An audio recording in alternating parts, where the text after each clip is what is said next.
আসসালামু আলাইকুম রহমতুল্লাহি ওবারাকাতু। আজকের যে গল্পটি নিয়ে এসছে আপনাদের সম্মুখে, গল্পটি হলো দুই কৃষকের নিয়ে। এই গল্পটি আশা করি খুব ভালো লাগবে। তার আগে বলে দিই, আমাদের চ্যানেলে যদি আপনারা নতুন হয়ে থাকেন, প্লিজ আমাদের চ্যানেলটিকে সাবস্ক্রাইব করে দিন ও পাশের বেল আইকনটি অন করে দিন। চলুন শুরু করা যাক। এক গ্রামে বাস করত এক দরিদ্র কৃষক, যার নাম ছিল আলী।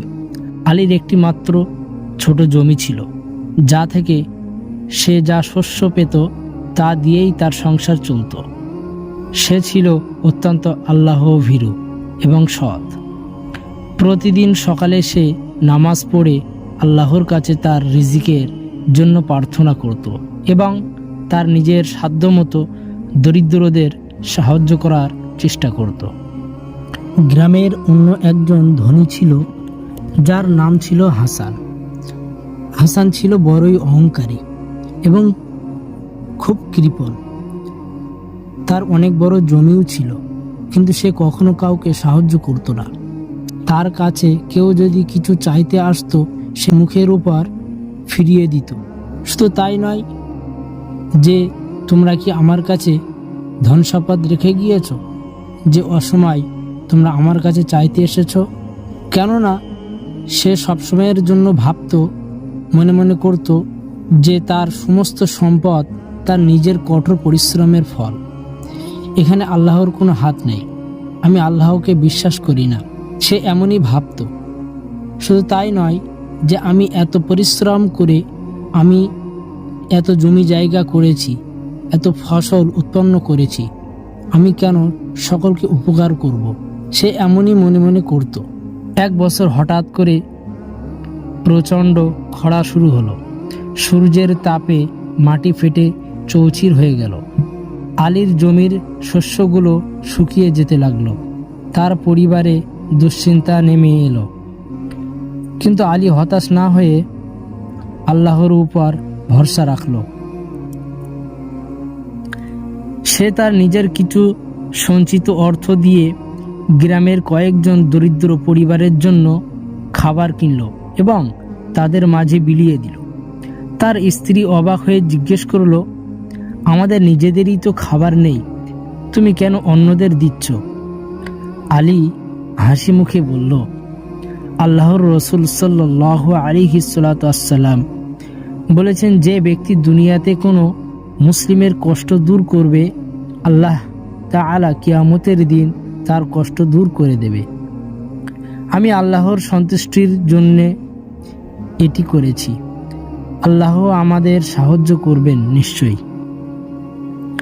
অন্যদিকে হাসান তার ক্ষেতের ফসল বাঁচাতে মারিয়া হয়ে চেষ্টা করেছিল।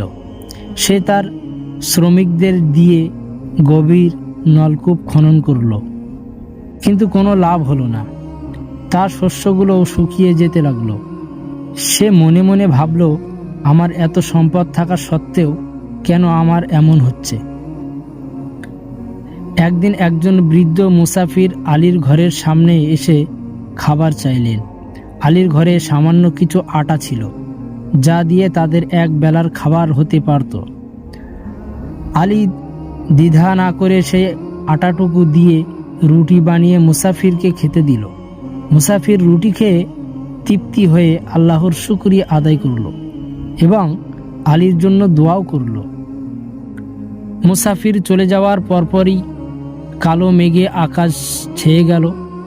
ঝিরঝির বৃষ্টি শুরু হলো এবং কিছুক্ষণের মধ্যেই তা মুষলধারে বর্ষণে পরিণত হলো।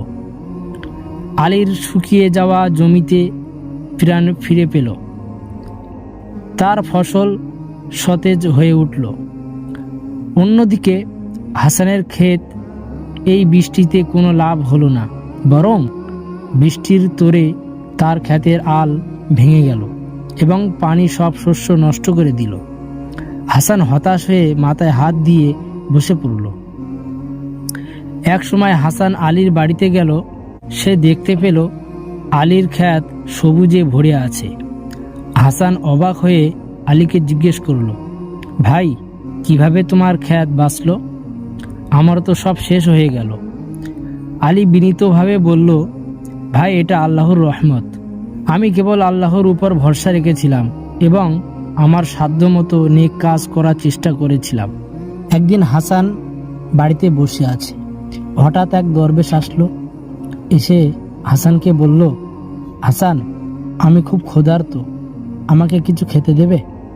হাসান তখন রাগের মাথায় বলল যে আমার ওইদিকে সব মাঠান জমি ডুবে গিয়েছে, ফসল শেষ হয়ে গিয়েছে, আর তুমি এখন আমার কাছে সাহায্য চাইতে এসছো, খেতে এসছো?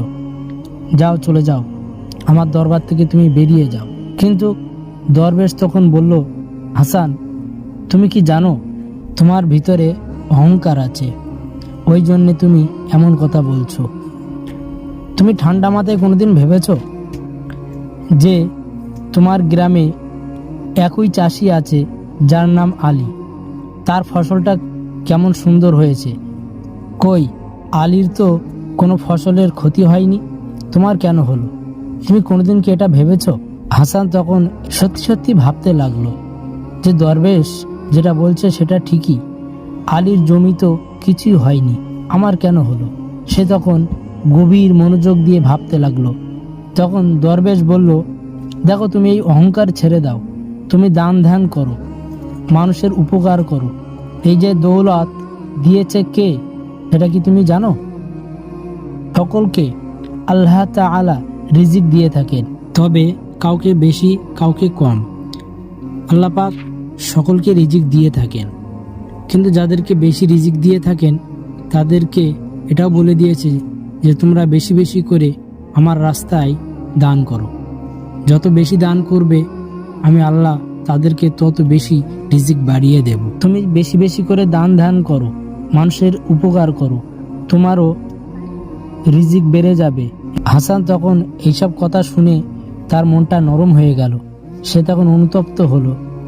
হাসান তখন বুঝতে পারল তার অহংকার এবং কৃপণতা তাকে ডুবিয়ে দিয়েছে, আর আলীর নেক কাজ আল্লাহর প্রতি তার দৃঢ় বিশ্বাস এবং উদারতাই তার জন্য রহমত বয়ে এনেছে। হাসান অনুতপ্ত হয়ে আল্লাহর কাছে ক্ষমা চাইল এবং ভবিষ্যতে আলীর মতো সৎ ও নেককার মানুষ হওয়ার প্রতিজ্ঞা করল। এই গল্প থেকে আমরা শিখেছি, নেক কাজ কখনোই বৃথা যায় না। প্রতিটি ভালো কাজের ফল আল্লাহ আমাদের দুনিয়া ও আখিরাতে দান করবেন। আর আমাদের সম্পদ বা সামর্থ্য যাই থাকুক না কেন, আল্লাহর সন্তুষ্টি অর্জনের চেষ্টা করাই আমাদের জীবনের প্রধান উদ্দেশ্য হওয়া উচিত। তো আমরা সকলেই এই গল্পটি দেখে এবং শুনে বুঝতে পারলাম যে আল্লাহ আমাদের সকলকে একসময় পরীক্ষায় ফেলে। তো আমাদের সেই ধৈর্য ধারণ করে থাকতে হবে, আল্লাহর উপরে বিশ্বাস রাখতে হবে এবং বেশি বেশি করে আল্লাহর রাস্তায় দান খয়রাত করতে হবে। দান আমরা যত করব আল্লাহ পাক আমাদের রিজিক আরও বাড়িয়ে দেবে। আল্লাহ আমাদের কোনো সময় হয়তো কষ্টের ভিতরে ফেলে রাখে, কিন্তু আমাদের সেই কষ্টটুকু আল্লাহর উপরে বিশ্বাস রেখে ধৈর্য ধারণ করে থাকতে হবে। কেননা কষ্টের পরেই সুখ আসে, আবার সুখের পরেই কষ্ট আসে। যখনই এমনই পরিস্থিতি আপনাদের কাছে আসবে তখন সবর করবেন, আল্লাহর উপরে বিশ্বাস রাখবেন, তারপরেই নিশ্চয়ই আল্লাহ পাক তোমাকে কিছু একটা ভালো দেওয়ার জন্য প্রস্তুত হয়ে আছে। তো এই ভিডিওটি আপনাদের সকলের কাছে যদি ভালো লেগে থাকে বেশি বেশি করে শেয়ার করবেন ও লাইক করবেন, আর কমেন্টে আমিন লিখতে ভুলবেন না। আসসালামু আলাইকুম।